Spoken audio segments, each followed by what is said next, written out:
اب ہمارے لیے آسانی یہ ہو گئی کہ دو دشمن تھے جن کا ہمارے سے مقابلہ تھا، ایک نفس اور دوسرا شیطان۔ ہمارے لیے یہ سہولت ہو گئی کہ ہمارا ایک دشمن باندھ دیا گیا۔ اب دشمن ایک ہے جس سے ہم نے ماہ صیام میں مقابلہ کرنا ہے، اور وہ دشمن کون سا ہے؟ نفس۔ اب نفس کا مقابلہ اتنا آسان بھی نہیں ہے، یہ بہت ڈاڈا دشمن ہے، اندر کا دشمن ہے، گھر کا بھیدی ہے۔ باج فقیراں کسے نہیں ماریا، باہو ظالم چور اندر داہو۔ یہ بڑا سخت اور بڑا شدید قسم کا دشمن ہے۔ یہ اس کی چالیں بہت باریک ہیں، شیطان کی چالیں بھی بڑی باریک ہیں، اور نفس کی چالیں اس سے بھی زیادہ باریک۔ اب کیسے مقابلہ کریں گے؟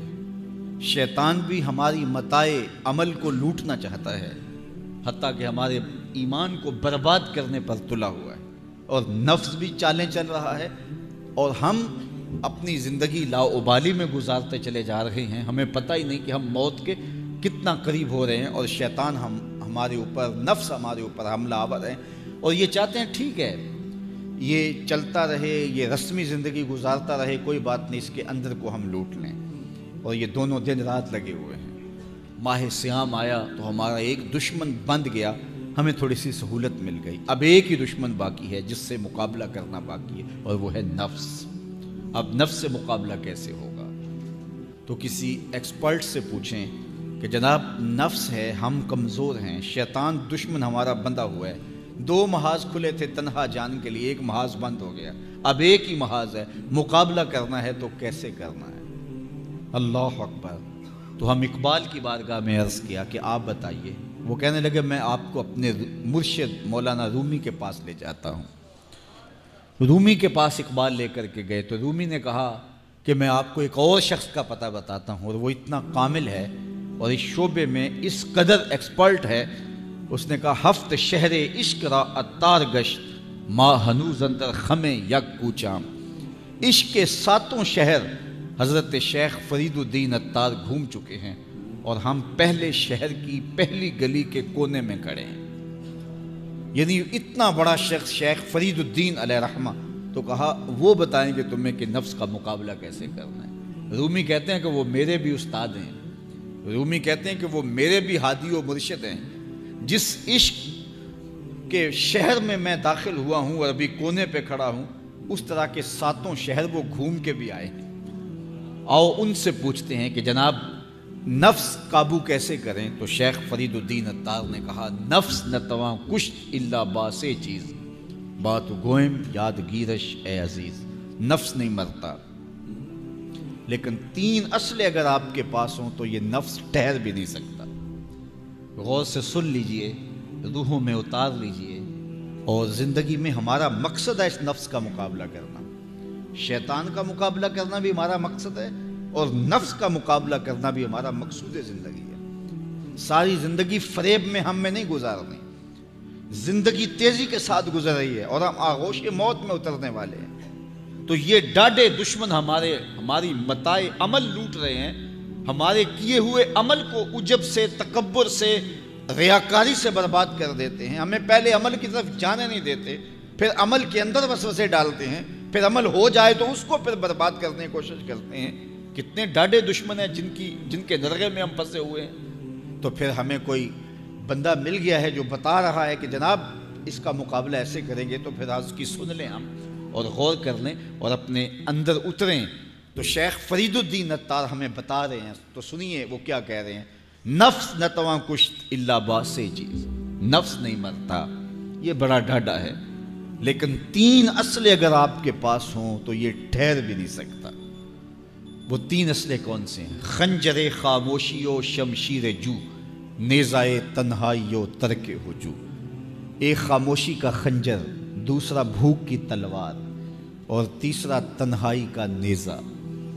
یہ تین اسلحے تمہارے پاس ہوں تو پھر نفس ٹھہر بھی نہیں سکتا۔ خاموشی کے خنجر سے نفس پہ وار کیا جا سکتا ہے۔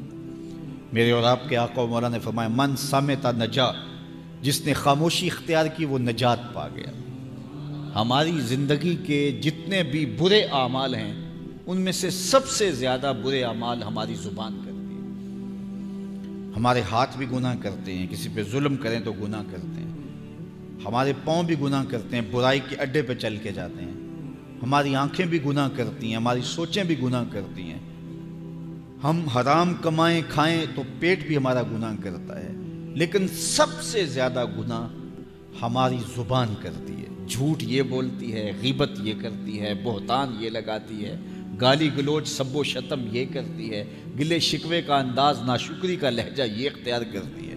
اسی لیے میرے اور آپ کے آقا و مولا نے فرمایا جو تمہارے دو جبڑوں کے درمیان ہے یعنی تمہاری زبان، اور جو دو ٹانگوں کے درمیان ہے تمہاری پارسائی کی جگہ، ان دو چیزوں کی تم مجھے ضمانت دے دو، میں محمد تمہیں جنت کی ضمانت دے دیتا ہوں۔ تو اپنی زبان کی حفاظت کرنی ہے۔ دیکھیے یہ سننے کے لیے چیزیں نہیں ہیں محض، بلکہ ان پر ہم عمل کریں، اور آج سے ہی دیکھیے یہ موسم رحمت ہے، رحمت کی برکھا برس رہی ہے، اور یہ موسم نور ہمارے سیکھنے کے لیے ہے۔ تو ہم اپنے نفس کو کیسے قابو کریں گے؟ دو دشمن تھے، ایک بندھا ہوا ہے، چھوٹ کے کچھ نہیں کر سکے گا اگر نفس کو قابو میں کر لیا، اور اگر ہم نفس کنٹرول نہ کر سکے وہ تو جہنم کی آگ میں اور زنجیروں میں جکڑا ہوا پیچ و تاب کھا رہا ہے کہ یہ جو ٹوپیاں پہنے ہوئے مسجدوں میں جاتے ہو نا، میں عید کے دن نپٹ لوں گا تم سے، وہ تو اور نفس کے ساتھ مل کے ہمارا بیڑا غرق کرے گا اور ہمیں اور دور کر دے گا، اور ہماری باطنی اساس اور بنیاد اور کمزور کر دے گا۔ اس لیے ضرورت ہے کہ ہم اپنے نفس کو ان دنوں کے اندر کمزور کریں۔ اس کا پہلا نسخہ کیا ہے؟ خاموشی کا خنجر۔ آپ جب خاموشی اختیار کریں گے، زبان کو صرف ضرورت کے لیے استعمال کریں گے، تو پھر نتیجہ کیا ہوگا کہ آپ کے گناہ بہت کم ہوں گے، جھوٹ کم ہوگا، غیبت نہیں ہوگی، بہتان تراشی نہیں ہوگی، دیگر اعمال جو زبان کے ذریعے سے صادر ہوتے ہیں اور ہم گناہوں میں اضافہ کرتے چلے جاتے ہیں، تو زبان کو اگر کنٹرول میں کر لیں گے، اللہ اکبر، حضور علیہ الصلوۃ والسلام نے زبان کے کنٹرول کرنے کی تلقین کی، اور یہ بغیر ہڈی کے گوشت ہے، اس کو سنبھال لیا جائے، 32 دانتوں میں جکڑ کے رکھی گئی زبان ہے، لیکن یہ پھر بھی قابو میں نہیں رہتی۔ اس کو کنٹرول میں کر لو، اس کو قابو میں کر لو۔ ایک روایت میں آتا ہے جب صبح ہوتی ہے تو سارے اعضائے بدنیاں زبان کے آگے ہاتھ جوڑتے ہیں کہ بی بی تو نہ کچھ کرنا، تیری وجہ سے ہم سزائیں کاٹیں گے اور اذیتیں پائیں گے۔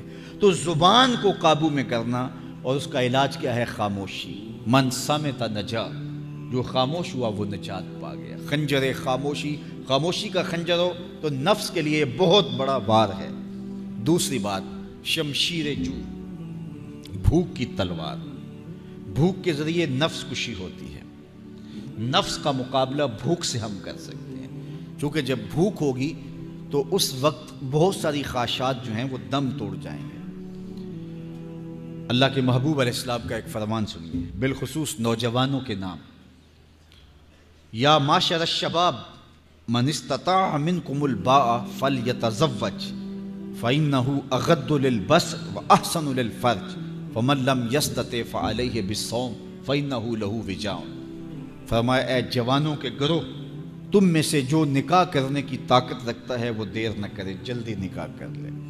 کیوں کہ نکاح نگاہ اور پارسائی کی جگہ کا محافظ ہے، تمہاری نظر کو بھی محفوظ کرے گا اور تمہاری پارسائی، تمہاری عصمت کے جوہر کو بھی محفوظ کرے گا۔ تو اگر کسی کے پاس استطاعت ہے تو وہ نکاح کرنے میں دیر نہ کرے۔ فَإِن لَمْ يَسْتَطِعْ، اور اگر کوئی طاقت نہیں رکھتا، اس کے حالات ایسے نہیں ہیں کہ وہ نکاح کر پائے، فَعَلَيْهِ بِالصَّوْمِ، تو فرمایا وہ کثرت کے ساتھ روزے رکھے۔ فَإِنَّهُ لَهُ وِجَاءٌ، روزے اس کے لیے قاطع شہوات ہیں اور اس کی مشکلیں آسان کرنے والے ہیں۔ تو نوجوانوں کو اگر استطاعت نصیب ہو جائے تو وہ شرم نہ کریں، وہ نکاح کی طرف بڑھیں تاکہ ان کی عصمت کے جوہر کی حفاظت ہو سکے۔ لیکن کسی وجہ سے نکاح میں تاخیر ہے تو پھر وہ کثرت کے ساتھ روزے رکھیں۔ روزوں کی کثرت گناہ سے، شہوات سے، برائی سے، گناہوں سے انسان کو بچاتی ہے۔ تو کثرت کے ساتھ روزے رکھے جائیں تو روزہ بھوک جو ہے وہ نفس کشی کا ایک مؤثر ترین علاج ہے، اور یہ میرے اور آپ کے آقا و مولا نے بیان فرمایا۔ تو بھوک کی تلوار جو ہے یہ نفس کشی کا ایک مؤثر ذریعہ ہے، اور نفس کا سر کاٹنے کے لیے بھوک کی تلوار ہمیں ہر وقت حمائل کیے رکھنی چاہیے، اور ہر وقت اپنے ساتھ لٹکا کے رکھنا چاہیے۔ کثرت کے ساتھ ہمیں روزے رکھنے چاہیے۔ تیسری بات، فرمایا نیزائے تنہائی، تنہائی کا نیزہ۔ جب آپ عمومی طور پہ مجلسی زندگی میں ہوں گے تو بہت ساری خطائیں اور بہت سارے گناہ مجلسی زندگی میں آپ سے سرزد ہوں گے، تو جب آپ تنہائی اختیار کر لیں گے تو بہت سارے گناہوں سے بچ جائیں گے۔ حضرت شاہ نقشبند بخاری علیہ رحمہ فرماتے ہیں کہ فقیر کے لیے سب سے بہتر جگہ اللہ کا گھر مسجد ہے، یا پھر کامل شیخ کی صحبت ہے، یا پھر تنہائی ہے۔ چوتھی جگہ سوائے ہلاکت کے اور کچھ نہیں ہے۔ العافیۃ فی العزلہ، عزلت میں، تنہائی میں عافیت رکھی گئی ہے۔ اس لیے اپنے آپ کو ایسے ہجوم میں، ایسی جگہوں پہ لے جانے سے روکیں، اپنے آپ پر ضبط کریں جہاں نظر پاک نہیں رہتی، جہاں خیال کی پاکیزگی کا سامان نہیں رہتا، اور جہاں آپ کی جو ہے وہ آپ کی زبان محفوظ نہیں رہتی۔ دوستوں کے ساتھ بیٹھیے، آپ عزیزوں رشتہ داروں کے پاس جائیے، ضرور ملاقات کیجیے، لیکن اس کا ایک اعتدال ہونا چاہیے۔ اگر آپ سمجھتے ہیں کہ کسی جگہ جاتے ہوئے، کسی جگہ پہنچ کر آپ کی نظر میں پاکیزگی نہیں رہے گی، خیالات میں گندگیاں گردش کرنے لگ جائیں گی، سوچوں میں آوارگی آنے لگ جائے گی، تو وہ شادی کی تقریب ہو یا کوئی اور تقریب ہو، وہاں جانے سے اپنے آپ کو روک لیں، کیونکہ وہاں جا کے آپ اپنا کوئی فائدہ نہیں کر رہے، اپنا نقصان کرنے جا رہے ہیں۔ تو جہاں آپ کو یقین ہو کہ آپ وہاں اپنے آپ کو بچا نہیں پائیں گے، اپنی حفاظت نہیں کر پائیں گے، تو وہاں سے تنہائی بہتر ہے، وہاں سے عزلت بہتر ہے۔